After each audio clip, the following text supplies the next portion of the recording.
pero de lo que sí estoy segura es de que más allá de la historia o la leyenda, más allá de la geografía o de las lindes topográficas, Bedonia existe como lugar simbólico, como espacio emocional, como una realidad intelectual y también como territorio literario. Y existe gracias a la voluntad, a la inteligencia y a la pasión de un grupo de hombres y mujeres que en los últimos 12 años se han empeñado en la singular tarea de reconstruir, y aún más, yo diría que de revivir, en su sentido más amplio, la historia de este rincón del mundo. Y todo ello se ha materializado a lo largo de las páginas sobrias, elegantes, impecables de Bedoniana. Si el etnocentrismo cultural ha provocado tantas veces esa peligrosa ceguera que sobredimensiona lo propio frente a lo ajeno, Bedoniana ha tomado el camino opuesto. Ha comprendido con absoluta lucidez que un lugar del mundo, por muy pequeño o extremo que sea, puede convertirse en el microcosmos sobre el que comprender y aprehender el mundo. Aquel espejo que Balzac ponía a lo largo del camino. Unos versos de Ángel González dicen algo así como que el río que pasa por mi pueblo es un río cualquiera, pero es el río que pasa por mi pueblo. Yo creo que cada número de Bedoniana durante estos últimos 12 años ha ido levantando un paisaje excepcional que se superpone al propio paisaje. Cada número ha reconstruido puertas y ventanas del monasterio, ha levantado pasillos y escaleras que antes eran solo una ruina, ha cimentado los pilares y ha limpiado sebes y matos de este espacio que hoy vive de nuevo en nuestro imaginario colectivo con el nombre de Bedonia. Porque Bedonia no es el Macondo de 100 años de soledad o el Comala de Juan Rulfo, pero como ellos ha sido construido con la fuerza, la energía y la exactitud de las palabras. Fantástica y real a un tiempo, Bedonia existe más allá de las fronteras de la página impresa y delimita un territorio a medio camino entre lo real y lo figurado, entre lo vivido y lo soñado. Un territorio construido con la voluntad y con la memoria. Contra el tiempo, contra el olvido, incluso yo diría que contra la propia realidad de un siglo que impone sus propias leyes, la revista Bedoniana ha conseguido algo tan excepcional como dar vida a un nuevo territorio que siempre ha estado allí. La historia de la cultura se hace tantas veces de pequeñas casualidades, de encuentros felices, de azares inesperados, que también a veces esos azares se adhieren como musgo a la piel de algún lugar.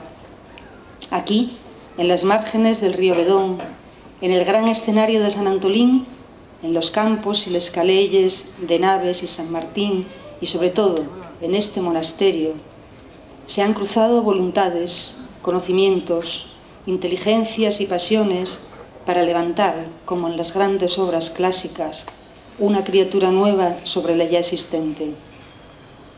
Bloomsbury no era más que un barrio acomodado de Londres hasta que las hermanas Stephen, Virginia y Vanessa hicieron de su casa un lugar de encuentro de intelectuales y artistas, un lugar que se convertirá en todo un símbolo de modernidad en la Europa de la primera mitad del siglo XX.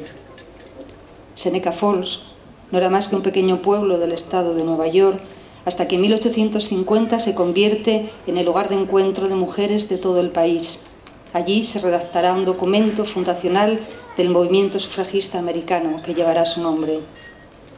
De ya no era más que una aldea campesina de Mallorca, hasta que el gran Robert Graves decide hacer de ella su residencia permanente y ejerce de imán sobre la intelectualidad europea de gran parte del pasado siglo. Y como ellos, cientos, miles de lugares a lo largo del tiempo y que ya estaban allí, cargados con su propia historia, adormecidos quizá a la espera. Es verdad que muchos han sucumbido finalmente a los avatares del tiempo y de la historia, pero otros han resistido. Y ahí comienza precisamente la leyenda, comienza el mito. Bedonia ha resistido y lo ha hecho en muy buena parte porque Bedoniana y todas las personas que están detrás han logrado trazar una línea de fuga a su alrededor, una frontera invisible pero cierta que la preserva del olvido. Bedoniana ha construido un territorio mítico, simbólico, en el que confluyen voluntades, pero que también es un territorio real que suda, transpira, respira por todos sus poros. Un territorio que huele y habla, que podemos tocar y pisar. En definitiva, un territorio que vive. Bedoniana ha sido durante todos estos años un reducto ilustrado para la reflexión, para el pensamiento y para el arte en esta parte del oriente asturiano. Ha hecho una apuesta arriesgada y ha ganado, con la generosidad de quien, como Ulises, solo busca en el viaje su propia recompensa. Cientos de fotografías, cientos de rostros, sonrisas, gestos que han trascendido el instante para ocupar un lugar en estas páginas. Sucesos, nombres, personajes, anécdotas, estudios, inscripciones, documentos se han sucedido a lo largo de los anuarios de Bedoniana.